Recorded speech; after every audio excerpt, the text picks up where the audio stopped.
Hi, my name's Mark. I'm one of the pastors here at Trillium. I studied music at the University of Toronto when I was in my 20s. And occasionally I would walk home from the campus. And I lived down by Dundas West Station. So it took me maybe an hour to walk along Bloor Street from the campus to get home, maybe a little longer. And I used to stay late at school and I'd leave. And as I say, occasionally I'd walk home just for something to do, get some exercise. And walking along Bloor Street at night, 10 o'clock, 11 o'clock, 12 o'clock at night, can be slightly intimidating.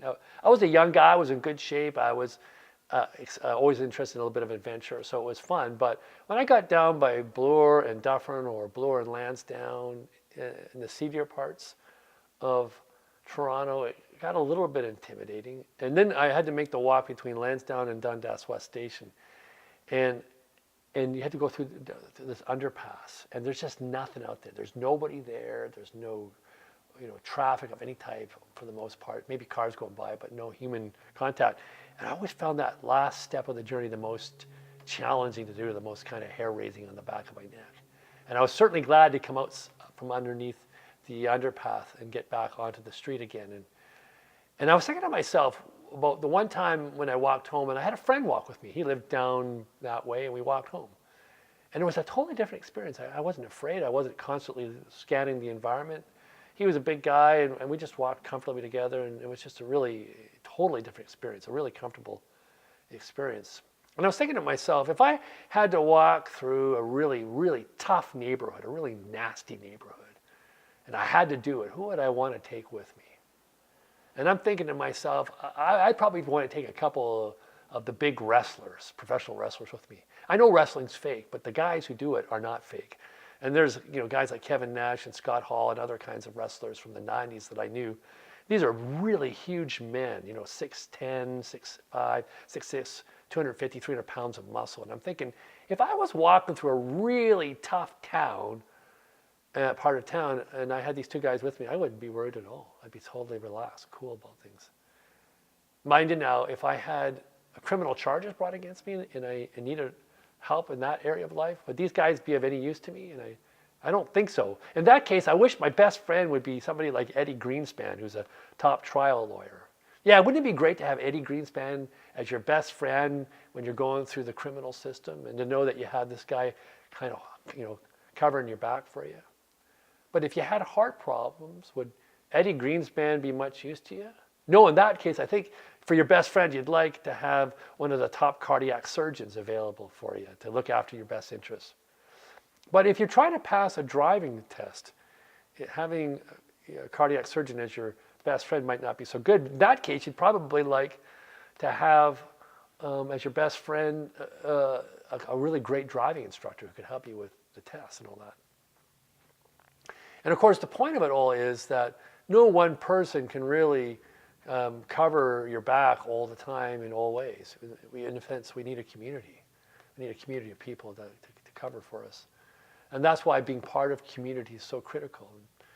And it's interesting that when Jesus died, he didn't just die on his own. The whole Jesus community died with him. On Good Friday, when he was crucified, the Jesus community basically splintered apart. It broke down. So that when we celebrate Jesus' resurrection, we're not just celebrating the resuscitation of a body or even the miraculous return through a jolt of energy of Jesus back into the human condition in any such way, but we're also celebrating the resurrection of the Jesus community, the community that had gathered around him.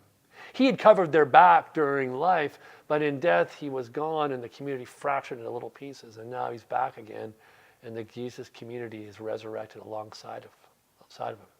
And we looked at the story of Jesus giving the Holy Spirit in the Gospel of John. He breathes it right into him. And he makes the promise to them in earlier passages in the Last Supper scenes that his voice, his presence, his Spirit would always be with them in all circumstances. He would never leave them destitute as a group of people. And now the blessing of the Spirit comes back with the disciples. And they now have the guiding voice of Christ with them all the time. I think from Trillium's perspective, we would say that the Holy Spirit woke them up to the presence of the Christ that shines within themselves, that they see the unity between themselves and Jesus. And now the community extends forward in peace and joy to the world. They bring about God's great way of love that Jesus began with his own ministry and now gets transferred to the disciples. They are now the Christ in the world, and the abiding presence of the Spirit guarantees that they are never alone in any circumstance, that they have someone covering their back.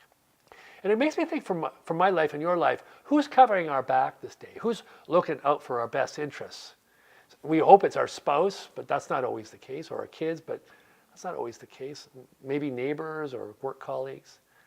You know, in some special features of life, we have special friends or important connections with communities that look after us. But the critical presence that we need to cultivate in our own awareness is the fact that God walks with us in all circumstances. Course in Miracles has a really interesting line. It says this: if you knew who walks beside you, fear would be impossible.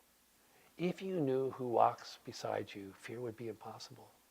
And that reminds me that if I'm feeling afraid in my life, which I do in my daily life, and if I'm feeling trepidation or dismay or discouragement, it's because I've forgotten who walks with me.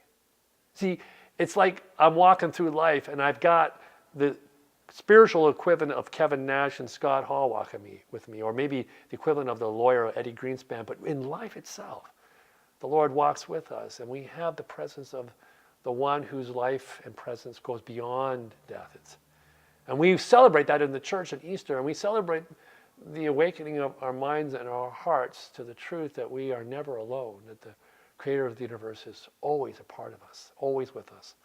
And no matter what happens in this life, there is ultimately a guide and a friend waiting for us and with us that will guarantee us that we will make it successfully to the other side, wherever that might be. I mean, there's no guarantees in this life except that the promise is given to us that we are made by love and we were made for love's purposes, and love walks with us all the time. So go in peace and knowledge that the Creator of the universe who resurrected Jesus has resurrected the Spirit's presence in your life, and that you are part of God's creation of love. And that's good news for today and for tomorrow. Go in peace.